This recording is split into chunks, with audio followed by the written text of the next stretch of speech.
আলহামদুলিল্লাহ, লালন সেতুর উপরে উঠতেছি। আসলে বাইক কেনার পর থেকে কোনো সেতুর উপরে, এত বড় সেতুর উপরে কখনো উঠি নাই।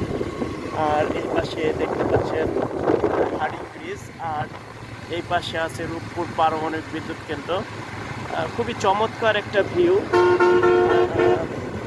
আমি ট্রাকটাকে সাইড দিয়ে দিলাম,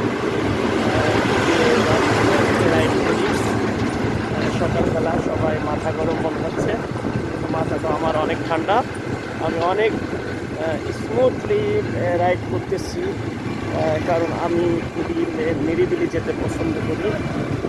আপনারা হাডি ব্রিজ দেখছেন, এটা ব্রিটিশদের তৈরি।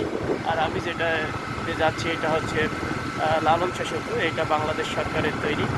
আর আর এই যে রূপপুর পারমাণবিক বিদ্যুৎ কেন্দ্র, যেটি তৈরি করেছেন তিনার নাম আমি না বললেও সকলে জানেন, এজন্য নামটা আর বললাম না।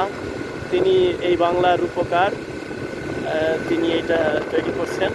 এটা রাশিয়ান প্রজেক্ট, এখনও কাজ চলমান রয়েছেন। তবে এখান থেকে বিদ্যুৎ উৎপাদন হচ্ছে এখন, এবং সম্পূর্ণভাবে ডেভেলপ হলে এই বাংলাদেশ বিদ্যুতের স্বয়ংসম্পূর্ণ হবে। আপনারা দেখতে পাচ্ছেন রূপপুর পারমাণবিক বিদ্যুৎ কেন্দ্র, যেটা আসলে না দেখলে অনেকেই মিস করবেন। আমার এই ভিডিওর মাধ্যমে আপনাদেরকে দেখাচ্ছি।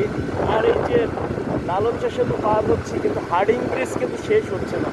মনে হচ্ছে সেতু যতখানি, হার্ডিং ব্রিজও ততখানি। আসলেই তাই, নদীটা তো নদীর মাঝেই তো দুটা ব্রিজ। এটা চমৎকার একটা ভিউ। আসলে আমার নিজেকে আপনাদের মাঝে দেখাইতে পারলাম না, যেহেতু রাইড করতেছি, সম্ভব হচ্ছে না।